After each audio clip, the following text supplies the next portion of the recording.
bienvenidos.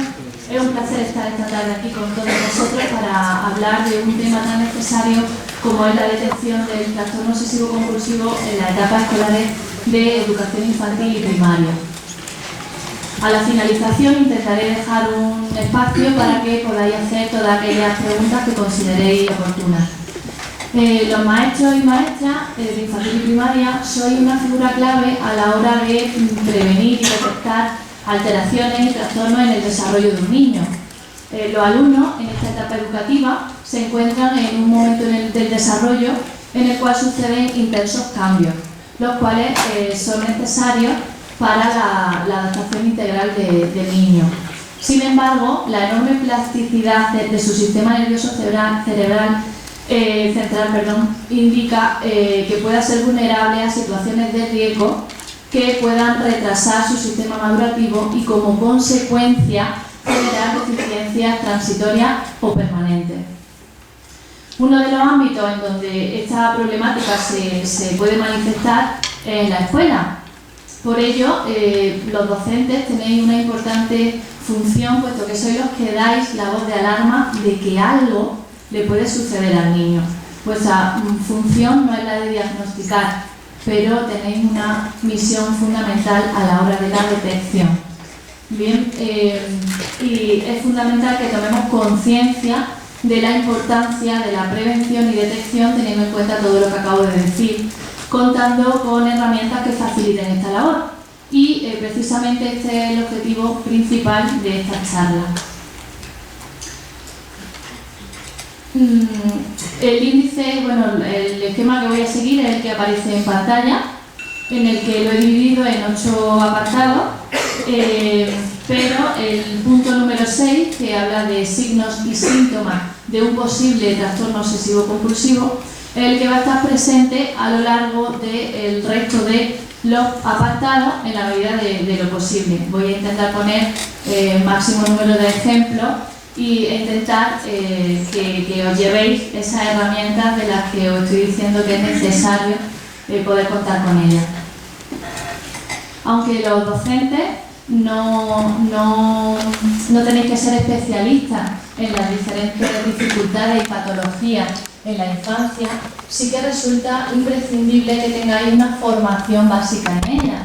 ¿Por qué? Bueno, pues evidente que en la actualidad en las aulas nos encontramos con diferentes problemáticas que han de ser abordadas, como discapacidad intelectual, dislexia, autismo, trastorno por déficit de atención con hiperactividad, etc. Y, cómo no, trastorno obsesivo-compulsivo. En el momento en el que tenemos esas señales que vamos a intentar aprender esta tarde, hay que dar información al tutor, departamento de orientación y, por supuesto, a la familia. En el ámbito educativo, como bien sabéis, una detección a tiempo es una victoria en 3 partes: para el niño, para su familia y para el sistema educativo, ya que se evitan situaciones que puedan acabar en fracaso escolar y en problemas emocionales derivados de la falta de atención y orientación especializada. Primero vamos a ver qué es el TOC, es el trastorno obsesivo-compulsivo, cuáles son las principales características y los principales tipos de TOC con los que, si veis cualquier libro o manual, os podéis encontrar. Primero decir que el TOC es un trastorno heterogéneo en el que hay 2 componentes principales que, como su propio nombre indica, nos encontramos con las obsesiones y las compulsiones. ¿Qué son las obsesiones? Bueno, son pensamientos intrusivos, intrusiones mentales, que aunque se suele decir pensamiento intrusivo, además de son pensamientos, ideas, recuerdos, impulsos, dudas, sensaciones que el niño tiene, que se le repiten en la cabeza una y otra vez, aparecen de manera involuntaria, es decir, no dependen del niño. El niño no quiere estar pensando esas cosas, es decir, lo intenta rechazar, le generan un gran malestar, un sufrimiento extremo, una emoción intensa, desagradable. Normalmente es la ansiedad, pero puede ser alguna otra emoción, como digo, desagradable para el niño. Lo hacen sentir mal, ponerse nervioso, y esto es lo que lo lleva a realizar las compulsiones, que son conductas de seguridad, conductas que pueden ser físicas o mentales, como antes comentaba Aurelio. No es solamente lo que se ve, sino también lo que no se ve, y eso es también lo que nos centraremos a lo largo de la ponencia. Y estas conductas físico-mentales, como digo, son cosas que el niño hace para deshacerse de esas intrusiones, de esos pensamientos repetitivos, involuntarios, que intenta rechazar, que le generan un gran malestar, un sentimiento de culpa, desesperación, irritabilidad, y son irracionales en el sentido de que son muy exagerados. Las hace, son cosas que hace las compulsiones de manera repetitiva o una y otra vez, con ese objetivo de neutralizar el malestar ocasionado por la intrusión mental, no porque quiera, sino porque parece que tiene que hacerlo. Y muchas veces se acaban convirtiendo en rituales. ¿Qué quiero decir con esto? Que siempre tienen que ser ejecutados de la misma manera. Todas las personas, con TOC y sin TOC, tenemos pensamientos intrusivos desagradables, negativos. La principal diferencia entre este tipo de pensamientos en las personas con TOC y en las personas sin TOC es la frecuencia, la intensidad y la importancia, el significado que la persona, en este caso el niño, le otorga a esas intrusiones mentales. El cerebro de todas las personas produce pensamientos extraños y al azar, pero digámoslo por decirlo de una manera para ser entendido, en los cerebros de las personas con trastorno obsesivo-compulsivo, esos pensamientos como si se atascaran. Digamos que sería como el cerebro, el correo publicitario del cerebro, en el que una persona sin TOC somos capaces de generar ese filtro en el que ignoramos con más o menos facilidad ese tipo de pensamientos negativos, desagradables. He querido poner esta imagen que representa a dos felinos pero con una sustancial diferencia. Los pensamientos intrusivos son involuntarios, como he dicho, y a su vez son inofensivos. Crean ansiedad porque en este caso el niño los percibe erróneamente como peligrosos.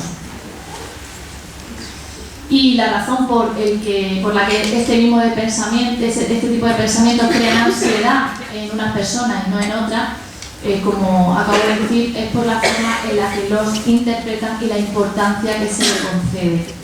En la imagen que muestro en pantalla también se puede ver una diferencia sustancial, que teniendo estos dos niños que están en una montaña rusa y teniendo los mismos síntomas, uno lo interpreta de una manera en la que se divierte, mientras que en el otro caso la niña se agarra creyendo que está en peligro.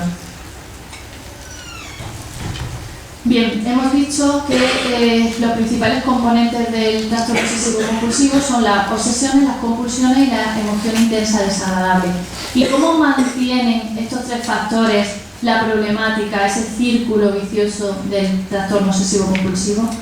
Bien, el niño tiene un pensamiento intrusivo que le genera esa emoción intensa y realiza la compulsión para deshacerse tanto de la intrusión como de la emoción desagradable. Si yo hago la compulsión y me libero de eso que es tan desagradable y aquí se acabará el problema, pues ya está. Pero la realidad es que una vez que hago la compulsión, ese alivio es temporal, es momentáneo, pero de luego se enlaza con la misma o con otra intrusión mental.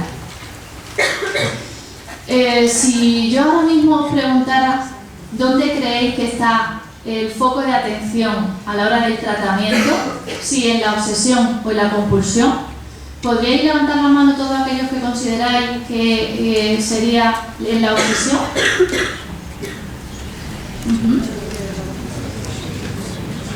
¿Y el resto en la compulsión? ¿O hay abstenciones? Bien, os voy a pedir una cosilla. Os voy a pedir que cerréis los ojos y que con todo vuestro empeño intentéis arduamente no pensar en un elefante rosa. ¿Vale? Repetíos continuamente: no quiero pensar en un elefante rosa. Ahora mismo, por favor, no quiero pensar en un elefante rosa. Bien, ya, suficiente. ¿Podéis levantar la mano todos aquellos que habéis pensado en un elefante rosa? Sí. Bueno, como no puedo pasar el micro para que alguien pueda decirme qué le aporta este pequeño ejercicio, evidentemente habéis comprobado vosotros mismos, habéis experimentado que si, como he dicho anteriormente, las obsesiones, los pensamientos intrusivos son involuntarios y lo que hago sí que depende de la ejecución del niño, se siente, entre comillas, obligado a hacerlo, luego explicaremos con ejemplos concretos. Lo que hace el niño antes de venir al tratamiento es precisamente intentar no tener el pensamiento del elefante rosa, es decir, no pensar en eso tan desagradable que se le repite una y otra vez por la cabeza. Vamos a ver ahora sí como un ejemplo para intentar explicaros esto el círculo que os acabo de comentar. ¿Cómo actúa el TOC? Pues el niño o la niña tienen un pensamiento parecido al que aparece en la pantalla. Si tengo las manos sucias, tendré gérmenes y me pondré enferma. Y si me pongo enferma, me dará fiebre y empezaré a vomitar. Evidentemente, el niño o la niña no quiere ponerse enferma y mucho menos empezar a vomitar. Así que decide hacer algo para evitarlo. Y es lavarse las manos, porque eso haría que no tuviera gérmenes y evitaría que se pusiera mala. Se lava las manos y inmediatamente se siente mucho mejor. Y visto así, decimos, bueno, pues tampoco tarda tanto en lavarse las manos y estoy evitando eso que tanto temo. Pero resulta que el TOC no se detiene ahí, por eso hemos dicho antes que es un círculo en el que de nuevo engancha con la misma o con otra intrusión mental. Por tanto, el TOC siempre quiere más y va a intentar convencer al niño mediante esos pensamientos, como si le dijera pensamientos de lo que va a ocurrir si no hace lo que él quiere. Y como esto les da mucho miedo, acaban realizando la conducta compulsiva a pesar de que ellos no quieren y se resisten con toda su fuerza. Vamos a ver qué clase antes de ver los tipos de TOC, para que os hagáis una idea, porque como luego veremos, el TOC de contaminación es el más conocido, pero hay otros muchos tipos de TOC. ¿Qué clase de obsesiones y compulsiones se dan en niños y adolescentes? Primero, las obsesiones sería preocupación por los gérmenes, la más frecuente, hay más, ponerse enfermos, la muerte, que ocurran cosas malas o que hagan algo mal, la sensación de que las cosas deben estar perfectas, ideas perturbadoras sobre el daño a sí mismo o a los demás, pensamientos impropios de la edad, como cuando tenga 30 años, tendré trabajo, futuro, etcétera, o de tipo sexual. ¿Y qué clase de compulsiones se dan? Bien, pues de lavado, limpieza, aseo, repetición de acciones hasta la perfección, volver a empezar una y otra vez estas acciones, hacer las cosas exactamente igual, borrar, reescribir, formular la misma pregunta continuamente, confesarse, disculparse, pedir perdón, decir palabra o número al azar, revisar, tocar, pulsar, cortar, rezar, ordenar, arreglar, acumular objetos, etcétera, etcétera, etcétera. Os quiero comentar que muchas veces en terapia nos preguntan, bueno, pero dime exactamente con mi tipo de TOC cuáles serían mis compulsiones y así es más fácil identificarlas. Pues las compulsiones, para que también vosotros lo tengáis en cuenta a la hora de la detección, puede ser cualquier conducta, porque no es la conducta, sino la función que tiene la conducta. ¿Por qué hago esto? Es decir, si decimos que las compulsiones son el lavado, entonces, si no matizamos esto, cuando una persona se lava las manos está compulsionando, no tiene por qué. Puede que sí, pero también puede que no. Es decir, que no todo lavarse las manos es hacer la acción compulsiva mediante el lavado de manos. Y luego también aclararemos esto un poquito más adelante. ¿Qué tipo de TOC hay? Bueno, pues nos encontramos con el TOC de contaminación, que como he dicho es el más conocido, y las obsesiones tienen que ver con el miedo excesivo a la contaminación y al contagio. Por tanto, como he dicho que las conductas compulsivas pueden ser pues, de muy diversos tipos, suelen evitar tocar objetos que puedan estar, entre comillas, contaminados, sucios, evitar tocarlos, y si no hay más remedio y he de tocarlo o tengo la duda de que he podido tocarlo o de que algo me ha podido tocar, lavarme las manos compulsivamente, usar toallitas.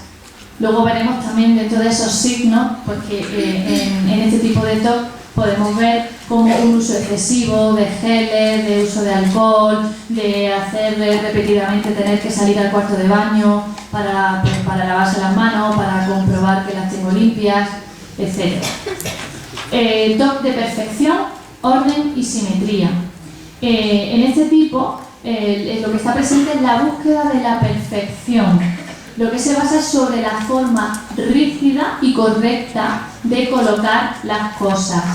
Aquí incluimos la colocación simétrica, ¿vale? Es la sensación, la creencia de que las cosas tienen que tener una posición determinada, y si nos genera un intenso malestar por pensamientos, por ejemplo, de que pueda pasar algo pues muy malo, alguna catástrofe. En el TOC de comprobación y verificación, las obsesiones son sobre la inspección y la comprobación, la idea de que tienen que comprobar, estar completamente seguros sobre, bueno, por ejemplo, si un radiador está apagado para que, por ese miedo de que se pueda pegar fuego, o que un grifo del cuarto de baño del colegio está cerrado y a lo mejor lo que hacen es evitar ir a lavarse las manos precisamente para evitar tener que estar constantemente comprobando o pidiendo salir de clase para comprobar que ese grifo precisamente está cerrado y que por una sola gota se puede generar una inundación y que es por su culpa, por ejemplo, ¿vale? El TOC somático o hipocondríaco, pues este tipo de TOC tiene que ver con los temas de salud, es decir, el temor a desarrollar una enfermedad en la que muchas veces por una pequeña señal ya creen que pueden tener una enfermedad grave, o incluso no hay señal alguna. El pensamiento de que a lo mejor, pues imaginaos que han visto por la tele, en las noticias, de una persona que ha muerto por un derrame interno, y conductas compulsivas de este tipo de TOC, pues por ejemplo, un niño que veis que después de una clase de educación física está continuamente tocándose el corazón o midiéndose la respiración, la tasa cardíaca, el pulso, porque cree que le puede dar un infarto, o este niño que, como he dicho, piensa que puede tener algún derrame interno y que está tosiendo continuamente. Su intención no es toser porque me pica la garganta, entonces estoy tosiendo compulsivamente para comprobar que cuando toso no tengo sangre en mi mano, por ejemplo, o cuando tengo unos granitos en la cara o estoy más pálido, continuamente preguntar si estoy más pálido, si tengo mala cara, bueno, preguntas de ese tipo. En el TOC supersticioso pesa sobre todo por la sensación de que algo malo puede suceder si no hacen el ritual. Entonces está asociado a que si hago esta conducta, como hemos dicho que puede ser cualquier conducta, si hago esta conducta, pues ya dejo de pensar por un momento que algo malo puede ocurrir. En el TOC religioso hay un miedo profundo a pecar, blasfemar, no ser suficientemente bueno como persona. Las compulsiones van en la línea de pedir perdón continuamente, preguntar si lo he hecho bien, si lo he hecho mal, el estar confesando supuestos pecados que a lo mejor son solo pensamientos que no han llegado a ejecutar nada, pero es que he pensado en que quería copiar del examen, pero no ha llegado a copiar, por ejemplo. En el TOC de repetición, las obsesiones son sobre la anticipación de que va a suceder una catástrofe, y la forma de neutralizarla es repetir varias veces una acción cotidiana. También encontramos con la lentitud obsesiva, que tiene que ver con esa obsesión perturbadora de conseguir una acción perfecta, alguna acción cotidiana, como pueda ser a la hora de vestirse, de ducharse, de realizar la mochila para el día siguiente del colegio, los deberes, cualquier cosa. En el TOC agresivo hace referencia a ese sentimiento o a ese pensamiento sobre hacer daño a uno mismo o a los demás. Este TOC genera todos en general, ¿no? Pero este en concreto un gran sentimiento de culpa, porque el niño en este caso no quiere hacer eso que tanto teme. Y las compulsiones irían encaminadas a impedir esos supuestos actos de violencia, como puede ser si tengo miedo de que estoy con mi compañero y si me quedo a solas con él lo puedo empujar, pues intento no quedarme a solas con este compañero. Y si por ejemplo tengo miedo de que aquí hay unas tijeras y que le puedo clavar las tijeras, pues intento retirar las tijeras. Tengamos en cuenta que evidentemente les generan ese miedo porque ellos son conscientes que no van a hacer nada, que son incapaces de hacer un daño. Pero el temor es, ¿y si al final quisiera hacerlo? Pero nos cuenta que al final intentan evitar todo ese tipo de situaciones y que les generan un malestar tremendamente grande. También dentro de estas conductas compulsivas pueden ser realizar conductas positivas hacia esa persona. Fijaos que no solamente es esto que estamos viendo como, oh Dios mío, pero qué conducta más exagerada. Es el sufrimiento que tienen ellos por dentro y a su vez es que esta conducta que aparentemente es positiva, realizar conductas positivas hacia una persona, no, lo estoy haciendo para también deshacerme de ese malestar, no es para que piense bien de mí, es para yo quedarme tranquilo de que no le estoy haciendo ningún daño y como creo que por mis pensamientos soy culpable de algo, tengo esa necesidad de estar continuamente ayudándolo o diciéndole cosas bonitas. En el TOC de acumulación, que es otro tipo de trastorno obsesivo compulsivo, sería esa necesidad de guardar todo tipo de elementos con el temor de tirar algo importante que a lo mejor en un futuro me pueda hacer falta y ya no tengo más oportunidad, lo pierdo de vista. Esto no tiene nada que ver con el síndrome de Diógenes, ¿vale? Es importante que, podría hablar muchísimo de todos los tipos de TOC y mucho más en profundidad de todo lo que yo he traído hasta ahora.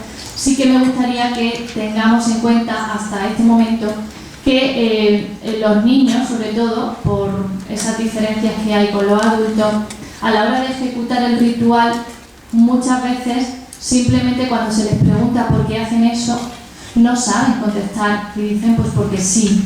Pero lo que está claro es que intentan liberar ansiedad con la ejecución de esa conducta. También es importante que, como he dicho, que todas las conductas pueden ser una compulsión, no todos los niños manifiestan ni las obsesiones ni las compulsiones de igual manera. Lo que es fundamental a la hora de diagnosticar un trastorno obsesivo-compulsivo es que genere un sufrimiento significativo al niño, que consuma bastante tiempo y energía, más de 1 hora al día, que interfieran con la habilidad para su funcionamiento diario. Es importante, porque no quiero que dé lugar a confusión esto, que el TOC es un trastorno y no es algo que los niños puedan controlar por sí mismos o que provocaron ellos. No es algo que puedan detener por sí solos sin un tratamiento adecuado, sin la comprensión de qué le está pasando. Y por eso vuelvo a insistir en la importancia de la detección, porque sí hay tratamiento y puede mejorar considerablemente su calidad de vida. Los niños con toda esta sintomatología que acabo de describir pueden sentirse frustrados o culpables por no poder controlar precisamente sus propios pensamientos y conductas, ya que sienten la necesidad de que tengo que realizarla. Todos podemos tener esa necesidad, no, más bien preferencia de hacer algo. Podemos preferir ordenar el armario de una determinada manera o empezar a vestirnos de una determinada forma. Pero no tengo esa necesidad de hacerlo de esa forma si el tiempo o el momento no me lo permite. Esto a su vez, esto es lo que he dicho antes con el ejercicio del elefante rosa. Se sienten culpables por no poder controlar lo que estoy pensando. Y como estoy rechazando tanto este pensamiento y estoy poniendo un montón de empeño en no pensar sobre esto, significa que no lo estoy haciendo bien, porque creen que es posible y que el objetivo es no tener esos pensamientos, porque creen que esos pensamientos son los culpables de que ejecute esta conducta. Entonces intentan con toda su fuerza deshacerse de esos pensamientos. El TOC también les puede hacerse sentir presionados por la falta de tiempo, ya que si ellos consideran que están en peligro o que pueden ocasionar un peligro y es por su culpa, pues se sienten presionados de que tengo que hacer lo que el TOC en este caso me está obligando a hacer y lo que yo quiero hacer, es decir, los deberes, jugar, estar en casa, las tareas de higiene, etc. Esto les puede generar una irritabilidad bastante alta y a su vez el TOC tiene un efecto bola de nieve. Esto quiere decir que unos ámbitos influyen en otros. Por ejemplo, ahora vamos a ver un ejemplo concreto, síntomas de repetición y comprobación en casa pueden hacer que si estos síntomas se manifiestan en casa, diréis, bueno, ¿y en el ámbito educativo qué tiene esto que ver? Pues porque si tengo deberes o tareas para casa y utilizo casi toda la tarde en hacer conductas compulsivas, pues se puede volver en tarea inacabada, conflictos con los padres, al día siguiente más deberes, baja la autoestima, no me puedo encargar de esto, mis padres están descontentos conmigo, etcétera, etcétera, etcétera. Vamos a ver un ejemplo concreto. He intentado representarlo lo máximo posible. La obsesión sería que el niño piensa que mi madre se va a morir en un accidente a menos que evite usar el número 4. Y la compulsión sería que cada vez que este niño se encuentra con el número 4, lo esquiva. Pues imaginaos que empieza el día y la mamá le pone un vaso de leche con 4 galletas. ¿Qué es lo que hace este niño? Pues o tira una o tira las 4, por ejemplo.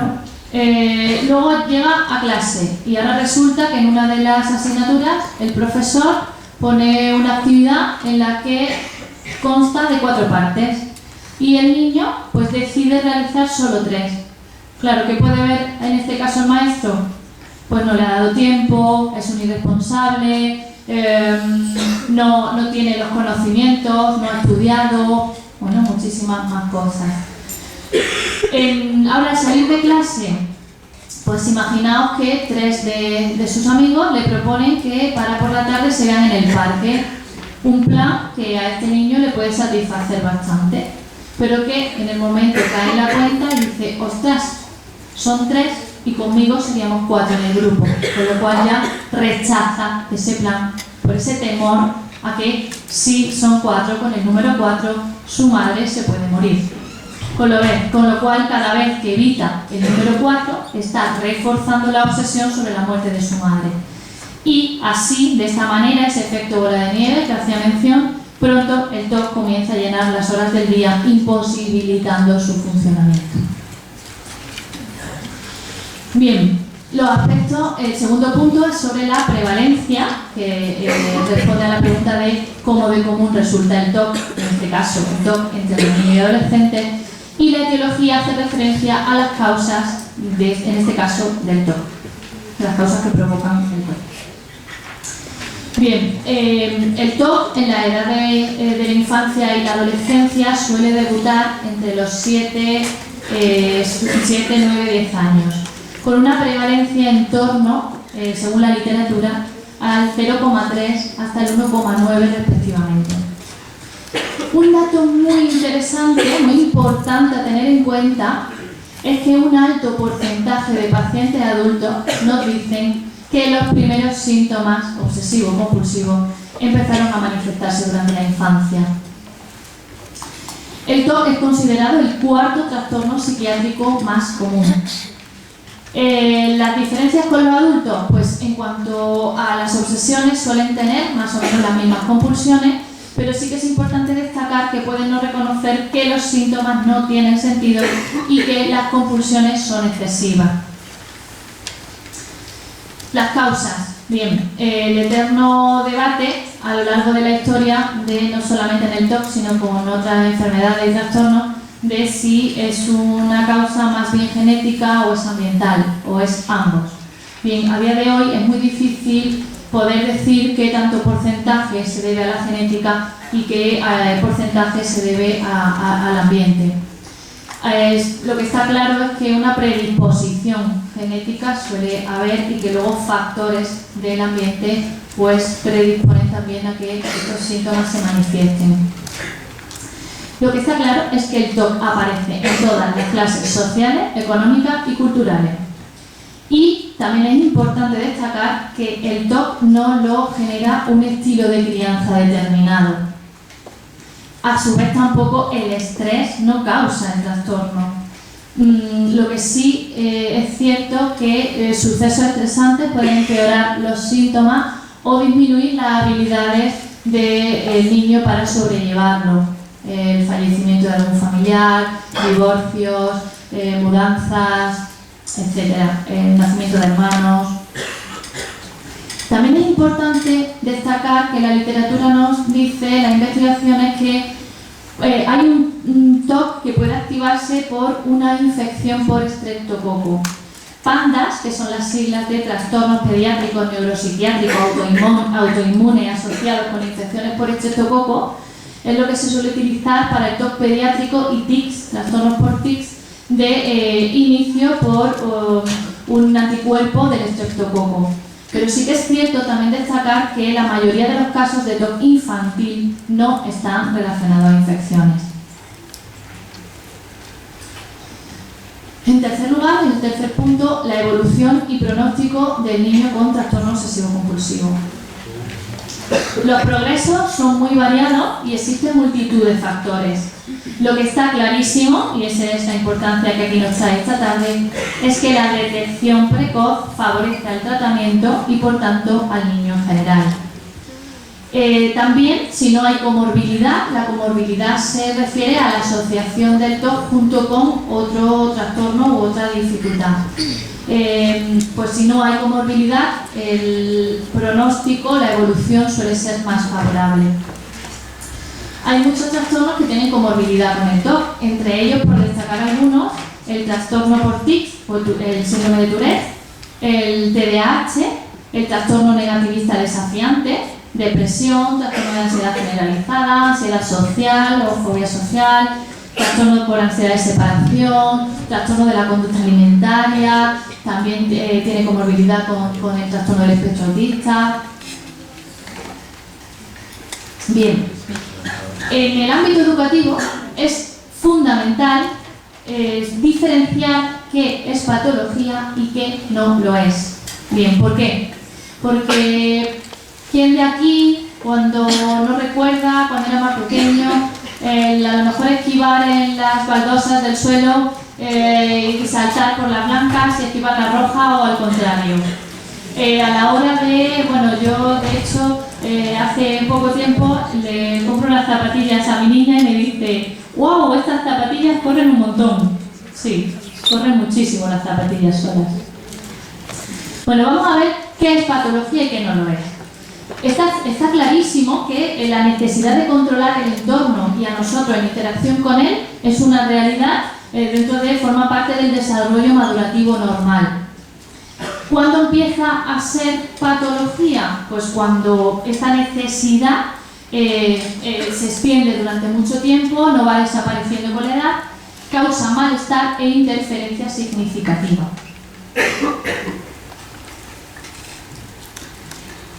Esto es un poco lo que he dicho en el dibujo, de lo de caminar entre baldosas, supersticiones para exámenes, antes de estudiar poder colocar las cosas de los exámenes de una determinada manera, una ropa de la suerte. Bien, un cuadro comparativo lo más simplificado posible sobre los rituales evolutivos normales que forman parte del desarrollo madurativo normal y de los rituales obsesivo-compulsivos que forman parte de un trastorno. El ritual evolutivo es vivido por el niño como lúdico y placentero, mientras que el ritual obsesivo-compulsivo es vivido con ansiedad intensa. En cuanto a si se interrumpe la ejecución del ritual, en los rituales evolutivos no hay reacciones de desasosiego o molestia intensas. Mientras que en la interrupción del ritual de un TOC sí que genera irritabilidad, ansiedad, como hemos dicho antes en ejemplos, el volver a empezar desde el principio, con lo cual consume más tiempo aún. La vida cotidiana, cuando es un ritual evolutivo, no presenta interferencias, mientras que un ritual obsesivo-compulsivo se ve muy interferida. La finalidad del ritual es también un factor importante a destacar, puesto que la finalidad de un ritual evolutivo es también lúdica, práctica, lo que hemos dicho antes a la hora de organizar la mesa de una determinada manera para ayudarme a estudiar, o pues que tenga un boli que me lo quiera llevar a un examen. Bueno, no es una muestra tampoco significativa de nada patológico.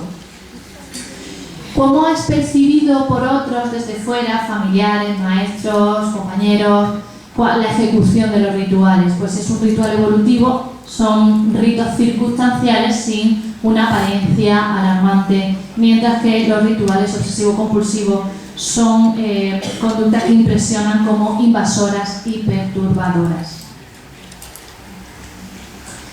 Lo que está claro es que el TOC es un trastorno y que hay un infradiagnóstico, porque muchas veces esas conductas compulsivas que están interfiriendo de algún modo la vida, el día a día de este niño, hay veces que los padres son los que determinan que son simples manías del niño y que no tienen mayor importancia. Y esto evidentemente no es llevarnos la mano a la cabeza a la primera de cambio cuando observamos una conducta repetitiva en un niño, como por eso he querido traeros esas diferencias entre que es lógico repetir unas determinadas cosas, sentirnos seguros, hasta cuando ya está afectando y está interfiriendo y es ya un claro indicativo de un posible trastorno obsesivo-compulsivo. Dentro del TOC hay una gran variedad y he querido poner el ejemplo del TDAH porque en la actualidad muchos niños, igual que en el TOC hay un infradiagnóstico, muchos niños son mal diagnosticados como trastorno por déficit de atención con hiperactividad, cuando hay veces, no siempre evidentemente, pero hay veces que lo que hay detrás de esa conducta manifiesta es un trastorno obsesivo-compulsivo, porque se pueda confundir con un problema de atención. Las compulsiones se confunden con actos impulsivos y los comportamientos motores se interpretan como dificultad para estar quietos. Es importante destacar de nuevo que para ver qué es patología y qué no lo es, el sufrimiento o la dificultad por parte del niño a la hora de no seguir esas conductas ritualísticas es un marcador importante. Los síntomas afectan a la vida cotidiana en sus diferentes ámbitos y sobre todo debemos de preocuparnos cuando, repito, existe un sufrimiento o dificultad por parte del niño y tiene repercusiones sobre la vida cotidiana. Es muy importante también destacar que este sufrimiento, aunque evidentemente el entorno, la familia también lo vive, es importante que sea un sufrimiento para el niño. Vamos a ver de una manera muy breve la evaluación del TOC. Quiero destacar aquí que no existe una prueba que, por decirlo de algún modo, dé positivo o negativo en cuanto a si este niño tiene o no trastorno obsesivo-compulsivo. El diagnóstico es un diagnóstico clínico. Es importante saber que en este sentido y por todos los factores que hemos dicho antes, de comorbilidad, de sufrimiento, interferencia, pues por tanto la evaluación va a depender mucho del paciente y a su vez pueden existir otros problemas, la comorbilidad, que cursen con síntomas parecidos al TOC, es decir, síntomas que aparentemente parezcan TOC pero no lo son y síntomas que no parezcan TOC pero sí lo son. En el TOC de inicio infantil hay una serie de características específicas que son diferentes al TOC adulto y es la dificultad para definir esos comportamientos o actos mentales y además hay menos probabilidad de reconocer que los síntomas son egodistónicos, es decir, van en contra de los propios valores o preferencias del niño. ¿Por qué? Por la madurez cognitiva que no permite reconocer estas intrusiones como ideas absurdas o irracionales.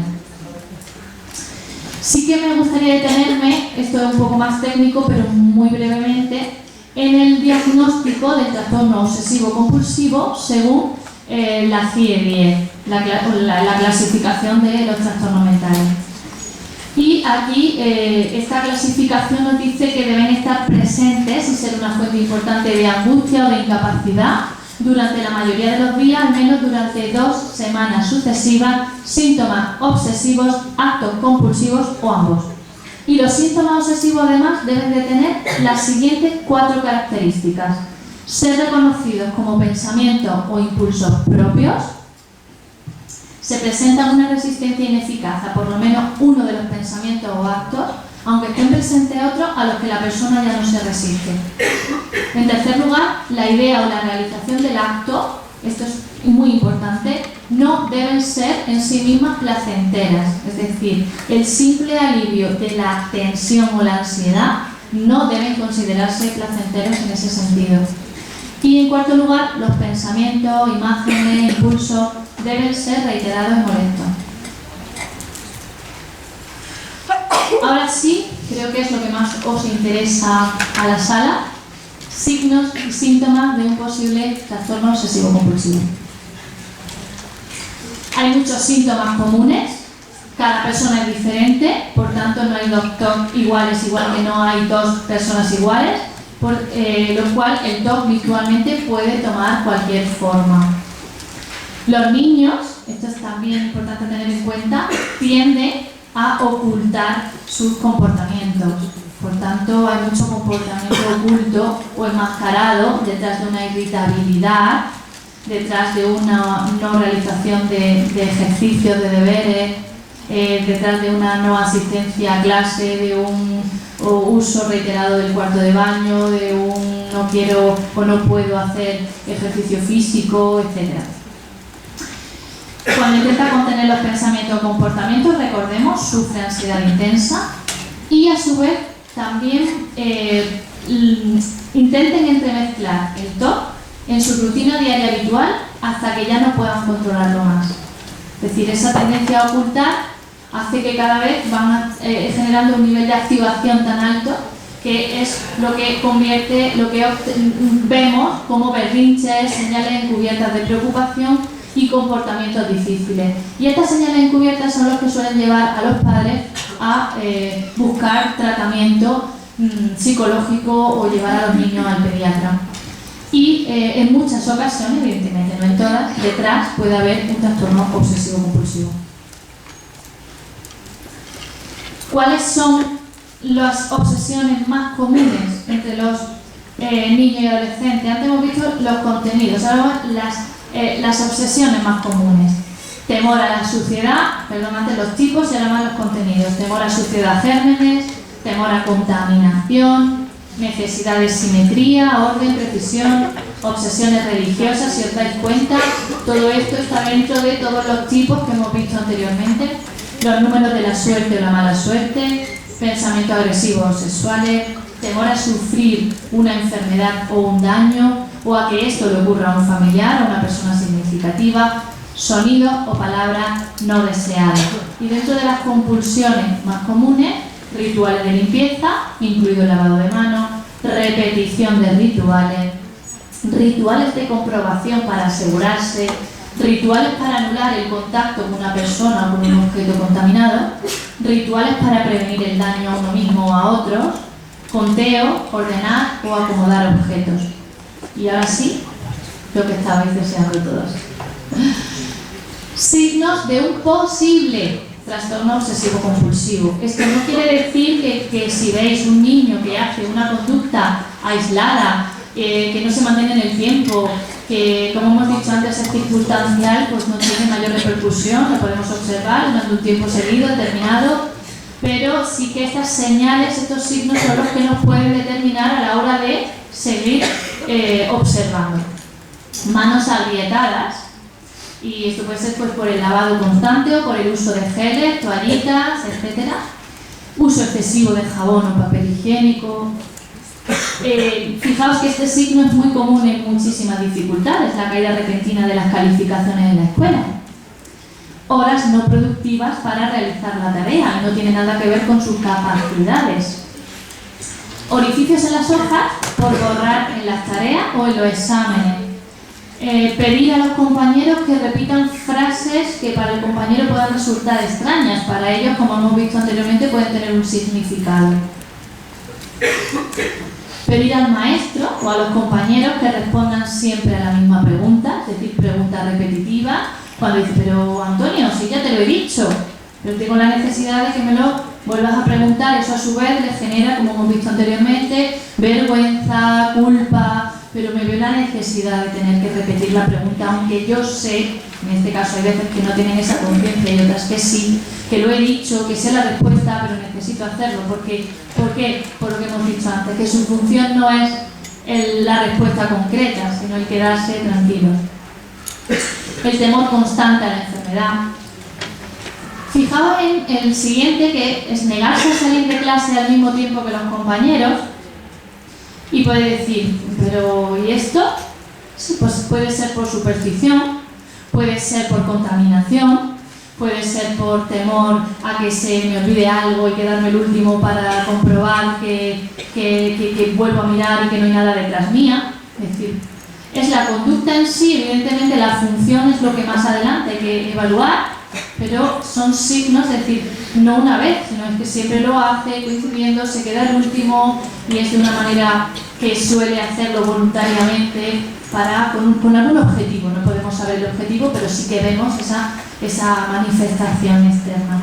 Llegar tarde a clase por la excesiva cantidad de tiempo para prepararse o salir de casa.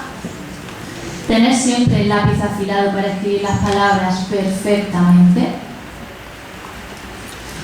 También pueden evitar lugares, personas, cosas que sienten que de alguna manera son malos.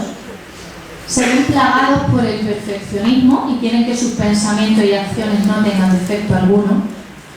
Escriben ciertas palabras una y otra vez o usar sinónimos para ciertas palabras o evitan decir o escuchar ciertas palabras.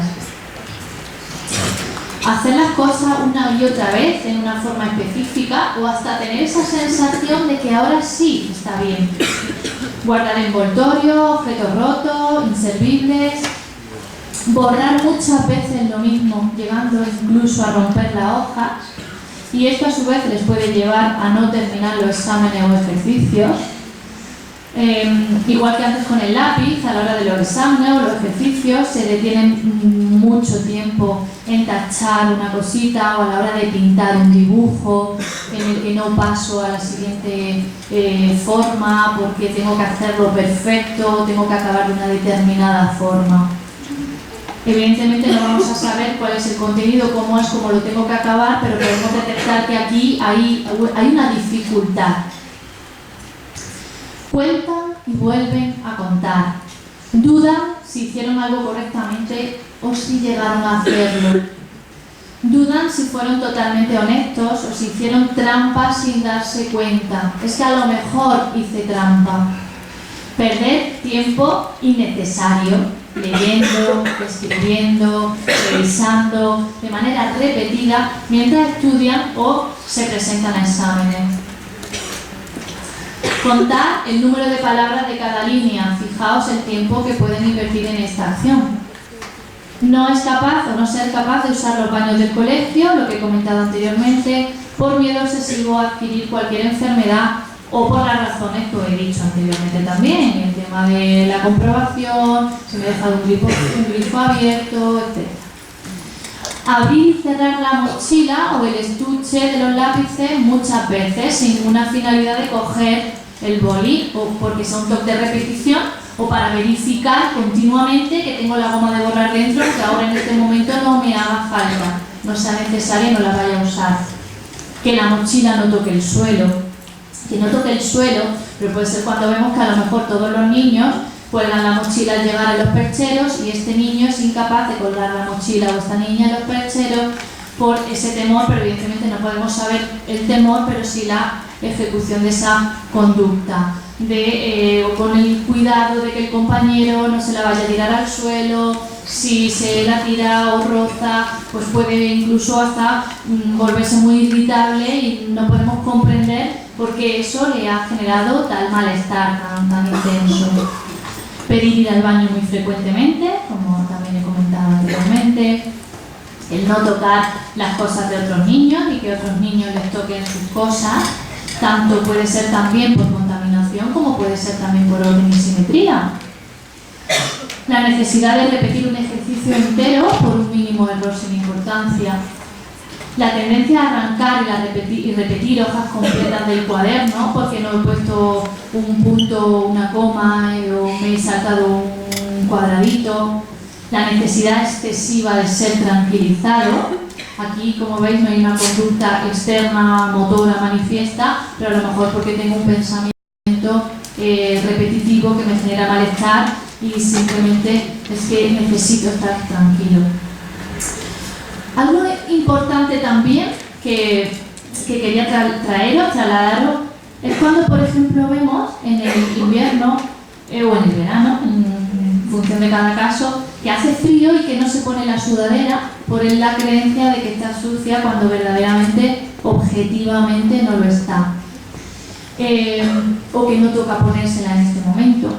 Entonces, cuando vemos que no hay una argumentación de frío-calor, sino que hay alguna otra preocupación.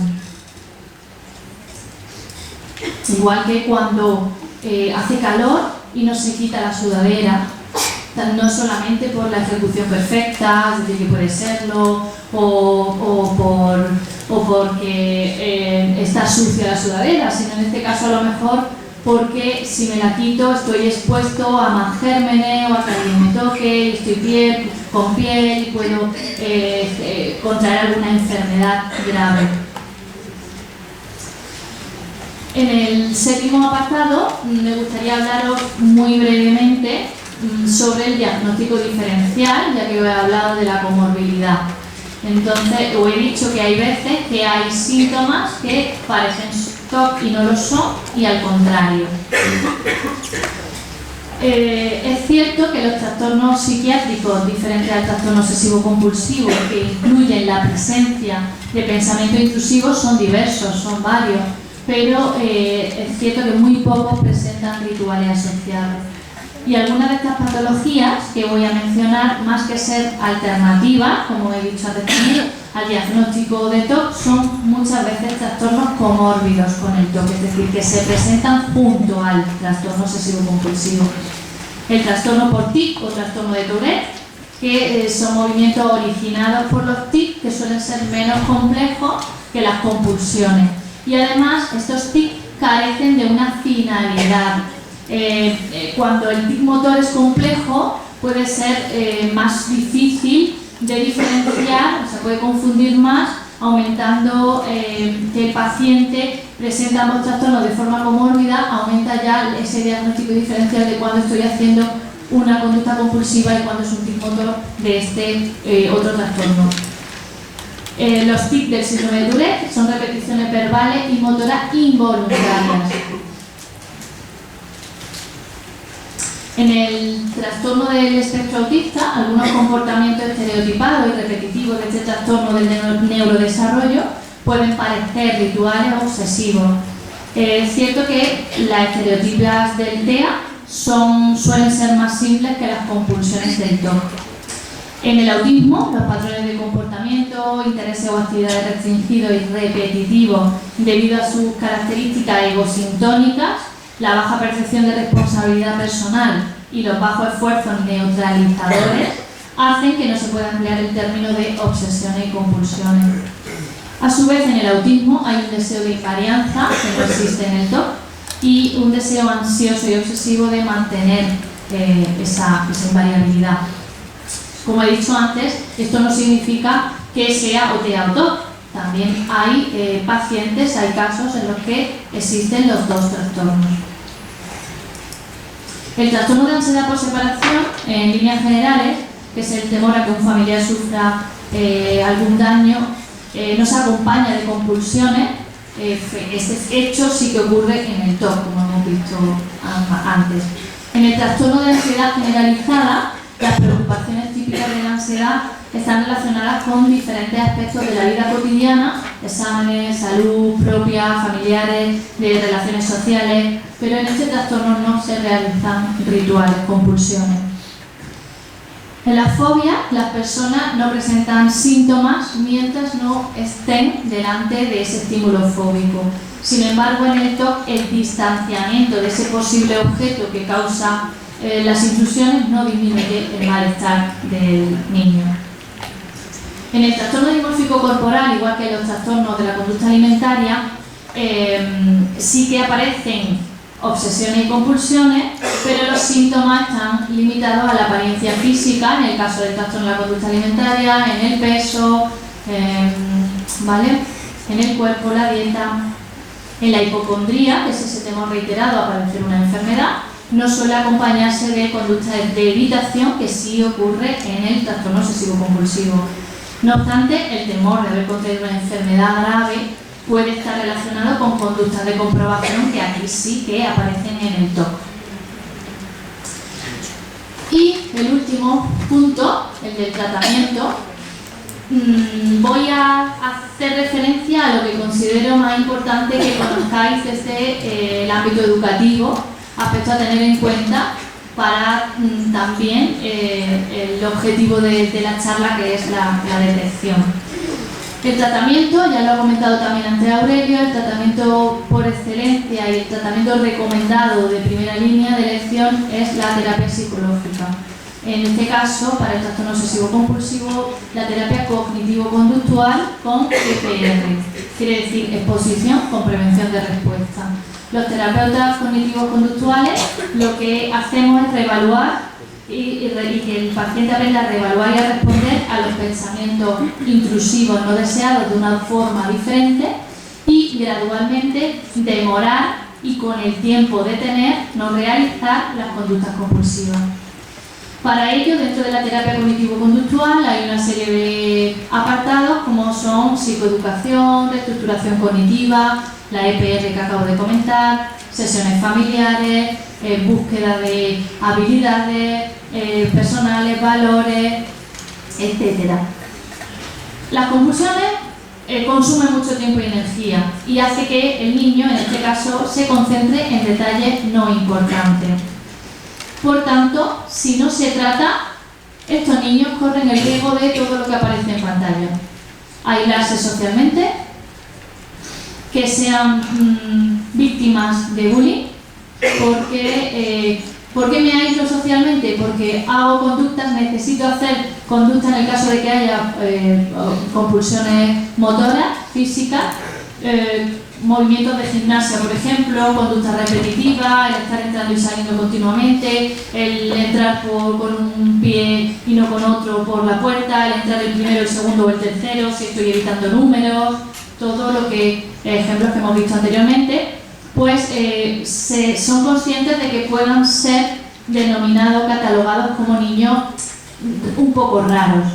Y esto es lo que los hace evitar situaciones sociales, porque me veo en la necesidad de hacer esa conducta ritualística, no tengo las herramientas si no están en el tratamiento adecuado de poder dejar de hacerla, y, como he dicho, el bullying, fracasar académicamente, un agotamiento físico y emocional. Imaginaos a estos niños intentando llevar el ritmo de un niño sin TOC y a su vez con la realización de las compulsiones, con todo ese entramado, esa dificultad y esa complejidad que os he trasladado a lo largo de toda la charla.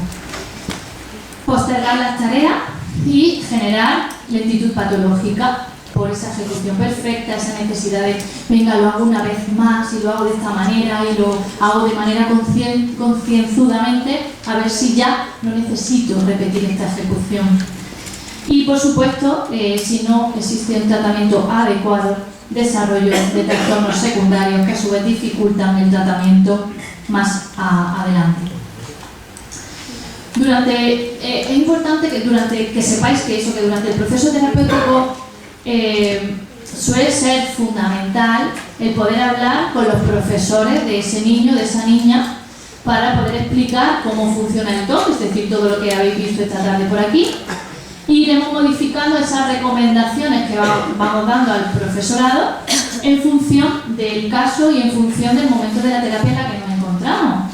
Porque no es lo mismo si el niño todavía no está en terapia de exposición, pues evidentemente va a seguir realizando las conductas compulsivas. Esto también suele ser muy habitual cuando hablamos con las familias, porque a lo mejor nos dicen, ya, pero es que mi niño lleva no sé cuántas sesiones y aún sigue tardando el mismo tiempo en la ducha o lavándose las manos, pero es que a lo mejor lo que hacemos es una jerarquía de estímulos fóbicos, de estímulos temidos, y lo hacemos, como he dicho antes, de manera gradual, de menos a más, para que el niño vaya adquiriendo las herramientas, los aprendizajes, vaya aprendiendo de que no es necesario realizar esa conducta compulsiva, por tanto que puede dejar progresivamente o demorar, como he dicho también, la ejecución de ese comportamiento. Entonces, claro, lo que vemos es como, ya, pero es que no veo cambio. Entonces el cambio es gradual, progresivo, y hay que tener también, saber en qué momento de la terapia y en qué nivel de la jerarquía estamos. La jerarquía se hace de 0 a 10, donde 0 es nada de ansiedad o malestar y 10 es el máximo posible de ansiedad. Entonces, si sabemos esta terminología, pues si nosotros le decimos al maestro que estamos en un nivel 8 y sabe que el nivel 10 es lo de repetir continuamente ciertas palabras, pues no le vamos a pedir que deje de hacerlas, porque aún no tenemos esa pauta, todavía no hemos llegado a ese momento del tratamiento. También es importante, en vuestro caso, como maestro y maestras, identificar las habilidades del niño para hacer uso de ellas en la clase. Es posible que sea necesario otorgar plazos mayores para completar o terminar trabajos escolares. Ya he dicho, o sea, facilitar temporalmente que el niño no deje de ir a clase, puesto que está en un tratamiento y que poco a poco vamos a aprender a ir avanzando e ir normalizando conductas que están taponadas por el trastorno obsesivo compulsivo, como por ejemplo también llegar tarde al colegio si los síntomas lo retrasan en casa. Es preferible que llegue tarde, por eso es necesario que el maestro, la maestra, el departamento de orientación, el tutor, sean conscientes de que ese niño, esa niña está en tratamiento y cómo es ese tratamiento.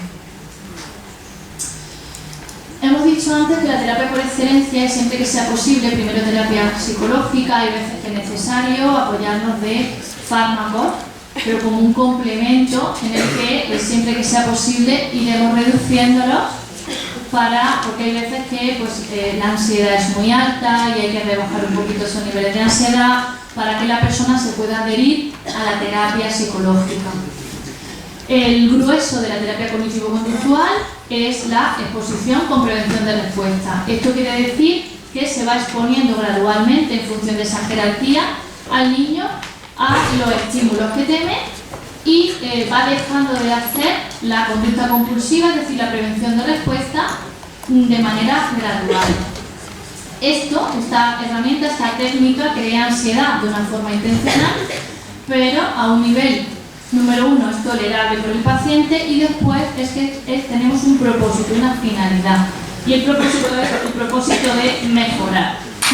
Es necesario pasar por esa sensación de ansiedad, de malestar, para comprobar que al no realizar la compulsión no ocurre eso que es tanto temor. Dentro de los ejemplos que hemos estado viendo, un ejemplo de exposición con prevención de respuesta podría ser que en este caso el niño tiene la idea intrusiva de poderse haber contaminado al tocar un objeto. Esta intrusión le genera una ansiedad muy grande y tacho la compulsión porque es la prevención de respuesta. Lo que en este caso el niño tendría que conseguir gradualmente es, si evita tocar los objetos, tocarlo, y si lo toca, al tocarlo no lavarse la mano repetidamente en caso de que esa sea su compulsión. Por tanto, si no hace esto, tampoco va a haber una reducción de la ansiedad.